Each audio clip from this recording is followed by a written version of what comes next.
This is a press conference following the final of the 2022 Women's College Cup. We're joined by the University of North Carolina head coach Anson, Dorrance, along with student athlete Avery Patterson. We'll have an opening statement from coach, followed by questions for the student athlete, then questions for coach. Yeah, thank you. Well, obviously, I want to credit a fabulous UCLA team for this amazing season. We played them earlier, they beat us earlier, they beat us again, so we can do nothing but tip our hats to them. And what they had, which we were certainly very impressed with, is they've got a lot of technical ability, they're athletic, and it was just, it was a war for us to try to take them out. So nothing but credit for them, and they're wonderful student athletes. But I'm proud of my kids. We had a great year. I'm proud of the way we fought today, and obviously I'm excited for our future, and certainly proud looking back on this season. Anson, what did you see on the time goal there? Hold 1 second. We wait for coach. Okay. To Zoom, if you have a question for the student athletes, you can raise your hand. In the room, questions for student athletes at this time. Questions for coach after the student athlete. Questions in the room or on Zoom? Second row. What did you see on that time goal? They should be doing the student athlete. They should be talking to the student Yeah. athletes right now, Yeah. please, so that they can move on. Student athlete questions in the back. Avery, I don't know, it's the emotions are raw, but how do you just kind of process what you just experienced? Yeah, sorry, emotions are really raw. I don't think that there's anything to explain this feeling. Obviously a bit of devastation, and just, we say to not play with regret, and I don't think any of our girls did today, so I wouldn't say that I have any regret right now, but I just feel horrible for our seniors, and just to be able to taste that national championship with 16 seconds left, it's something that's going to be hard to come back from, but again, we don't live with any regret. Yeah. What was the message to the teammates and seniors after the game? I think that there wasn't a lot of talking, first of all, but I think that just surrounding ourselves with each other, we're a very close-knit team, and this is something that is going to be hard to rebound from, like I said, but I think that as long as we have each other in the locker room and after the game on the field, and even in the next couple days and the weeks coming, as long as we stick together, I think we'll be okay. More questions for Avery in the back. Avery, despite today's finish, what has the season been like for you, being a part of this team and making it to this point? Yeah, I've never been a part of something like this. It's why you come to Carolina, to compete in competitions like the one we competed in tonight. But this season as a whole, I'm just very thankful for Anson for giving me the opportunity to do what I love and play the sport that I love with all of my best friends. And again, we're just such a close-knit, I would call it family, despite our competitive cauldron, despite being pitted against each other every day. I've never been a part of something like it, so I'm just thankful. Front row. Please raise your hand for a question. Avery, can you, as a player on the field when it happened, can you take us through the goal in the last 16 seconds? Yeah, well, our other coach, Damon Nahas, he always talks about being locked in for 3 to 5 seconds, and I'm actually the one that conceded the corner kick, so that's something I'm going to live with for a while, but the last 16 seconds, it's honestly a blur. It was a good corner kick, obviously, but I thought it was over the bar at first, so I was just kind of watching it, and I was watching it just kind of start to go out of bounds, and I was like, oh, this is it. But then I think Emmy might have been, our goalkeeper Emmy, was bodied by one of their girls, and it just, I have no idea. It's something that I'm still kind of recovering from, just kind of shock of it all, but yeah, the last 16 seconds was a blur. Question. The emotions, when you were up 2-0, you all were dominating much of the game. Mm-hmm. Did it feel like you had pretty much had this? Yeah, I mean, I don't know the exact minute we went up 2-0, but I'd say there was about 15, 20 minutes left. I don't know if someone can fact check me on that, but at that point, you know, you don't get ahead of yourself, but it's hard. You have to remind yourself to stay locked in and not get ahead of yourself. And I'm not saying that we did that, but in my head, I'm like, okay, here we go. Like, you're right. It feels like you kind of have this, but I think that none of us got complacent. We all did stay locked in. We also went more conservative with our formation, so I don't think that it's anything tactic-wise or technical-wise that can be at fault. It's just hats off to UCLA for keep pushing. One more for the student athlete, one more question. How does UCLA's pace and aggression change throughout the game? I mean, I think that in the first half, they were very, I hate to keep using the word complacent, but they were more reserved, I'd say, in their attack. They weren't able to string together as many passes going forward. But in the second half, once they started linking up with their nines and playing underneath, I think that it did allow them to show off their speed a little more. But I think that credit to our entire back line and to our goalkeeper, we were able to shut them down other than those 3 mishaps. All right, Avery, thank you for your time. Yep. You can go. Thanks. Questions for Coach? Thanks, Anson. Right here. What did you see on the timing call? It looked like there might be good. I wasn't close enough. I mean, so I'm not going to speculate. Obviously, I've DVR'd this. I will be looking. But right now, I can't speculate. I was, 70 yards away from whatever happened to goal mouth, so I don't want to speculate on something I really didn't see that clearly. More questions from in the room or on Zoom in the back?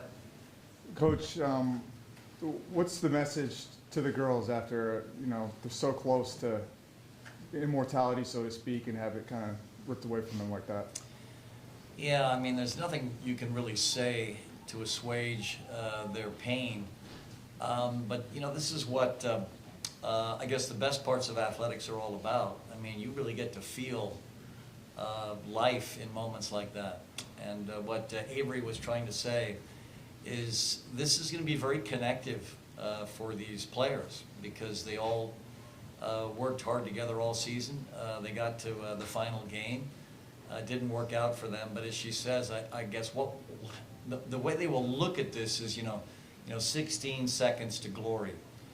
And you know what, that's an achievement. And who knows, I mean, if the referee hadn't stopped the clock as often as she did, and we obviously have to speculate whether or not those stoppages were warranted, if we were better able to sort of hold the ball a bit, because basically we're in sheer panic mode. That's the incredible excitement of coaching amateurs. They're in, full panic mode at the end. And also that was probably our Achilles heel this year. We were pretty good at scoring goals, pretty good at going up, and then pretty good at not holding on to the lead. I think even in the last game, weren't we up 3-0? And then, Florida State comes roaring back. So I think these are things, obviously, as a coaching staff, we've got to look at to see if we can figure out ways to hold on to our leads. But I was excited about the way we played for the majority of the game, and obviously incredibly disappointed that we couldn't hang on. But these kids had a great season. Avery Patterson, I thought, was phenomenal. That's 90 minutes of the whole left side. Because when you play a 1-3-5-2, the wingbacks, the left and right midfielders in the 5, play the whole sideline. And she played, 110 minutes, the whole sideline, scored 2 goals in the back post. So I've got nothing but respect and admiration for her and this team. Bravo. Anson, if you could put on your historian hat for a second, you see everything that's happened in women's college soccer. I know that the emotions are still quite raw for your team specifically, but how would you rank this moment in its prestige and its, in everything? Yeah, no, first of all, I appreciate the question. This is one of the greatest finals I've personally ever been involved in. Up and back, lots of goals, overtime, which obviously also makes it more exciting. The drama of sport, one team goes up, the other one claws their way back. There is the inevitable controversy. which, also, makes it kind of fun. And then, one team for a while just is on top of the world, and then all of a sudden, with 16 seconds left, are absolutely devastated to have given up the lead. And so I think this game had all kinds of wonderful drama.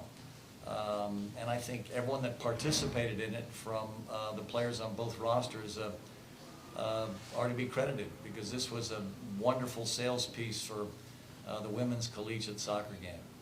Second row. What was it like reading the letters your seniors from Hawkins? Well, I always enjoy it. The older I get, the more I construct the letters to also address our culture. And so I've tried to include, more humor as I get older in these letters. And I think on several occasions, I think I was successful. But here's what I like about this tradition. Every one of those seniors knows how much I respect them and admire them and like them. And hopefully it's something they appreciate as well. So for me, it's an exhausting practice, because I wrote 12 of those letters. We read 6 out before the game against Florida State. We read 6 out before this game. And we sort of mixed up, who was going to be read for the first and the second game. But it's our tradition, and it's a tradition of connection. And our incentive in the NCAA tournament is to send every senior out a winner. And so we didn't succeed, but I think we gave it a good shot. Second row there. Trying to ignore the score line, what's just the biggest thing you remember and take away about these group of women? That, and I have to give Damon Nahas full credit. I mean, I'm an old man. He's doing most of the heavy lifting. And he took a team that basically lost 2 All-Americans, and he took it to the national championship game. When you lose a player like Macy Bell, who has the potential to play on the U.S. full national team, and Sam Meza, who in my opinion has similar potential, and yet that team still makes the national championship game, that's a credit to this guy that I think is a coaching genius. And it was so funny, he was apologizing to me after the game, and I was thinking, this is ridiculous. I don't think another team in the country could have lost 2 All-Americans and gotten this far. And I give him nothing but full credit in the kids that he basically took to this level. So I'm very proud of this season. I'm very proud of having a staff, like Damon Nahas. Nathan Thackeray is one of the best goalkeeper coaches I've ever seen. It's entertaining watching him work. Heather O'Reilly, I mean, to have a player of her caliber, possibly one of the 10 greatest players in U.S. women's soccer history, serve as your volunteer assistant. I mean, my staff is extraordinary, and I've really enjoyed this season. And I was joking with my athletic director after we won on Friday, and he was asking me, how I could stay so calm during all of these games. I said, Bubba, we lost our 2 best players. We're in the College Cup. We've won the first, semifinal game. I'm playing with house money. So this is, in my opinion, overachievement for us in a very good way, even though our tradition has to make it pretend like, well, we should have won the national championship. No, this team overachieved in every respect, and I'm very proud of them and my staff. Time for one more. Anson, how did the game shift? What changed after you went up 2-0? What were they doing to turn things around? First of all, obviously, when you get up 2, you have a tendency as a team to be more conservative, which is logical. I mean, that's exactly the way they should react. What also happens is the other team is now ignited because they know they have to get in it. And then what started to set in for us, and this wasn't the first game where this set in, is we started to panic a bit. So basically, rather than trap a ball and then pass it to an open Tar Heel, we're clearing balls out when there's no pressure on the ball. And I'm not saying we did that every single time, but we're just in this sort of hyper, terrified, lack of composure mode. And so, and obviously, we've got some kids in the field that are young, and it's harder for them in these environments. But I think that sort of panic is what made it difficult for us to hold on to that lead, and it sort of excited UCLA, because rather than passing balls and keeping possession like we did so effectively in the first half, we started just trying to bang it out. That just is not the way to try to manage a lead. Coach, thank you for your time. Congratulations on the great season. Thank you. Thanks, Anthony. Thank you. Oh, let me throw out one more piece, just because I want to give full credit to the evolution of our game. What the NCAA committee did this year was really good. We were able to basically dress every one of my players that warmed up. Obviously, we were restricted to a 22-player roster. But in the old days, I just couldn't believe that we couldn't dress everyone. But they took that old rule off, and this is a much better rule, because now the whole team is there together, and I thought that was positive. And then the difference between just seating 16 and seating 32 is huge. Jerry Smith and I were always upset with the fact that certainly out west, you know, Santa Clara would always have to play Stanford or some big rival in the early rounds. And now with this new seating system, it's been better for the collegiate game. The only piece I want to add is I think we need some more pieces to basically help seed our teams better. I think we have to bring back overtime because I think that makes it more difficult to sort out these teams that have tied a lot of games. I think there has to be something that's considered a good tie. And I think in the conversation, the ties are somewhat ignored, which is ridiculous if you've tied one of the best teams in the country. So I think there are things we can do to tweak our ranking system. Ken Palm, and I don't know all these different things, but I think there are other things we can add to RPI that'll make the seating system a lot more equitable, and I think that's a direction that we should go in. I still think our committee has done a fantastic job, especially with those two positive changes.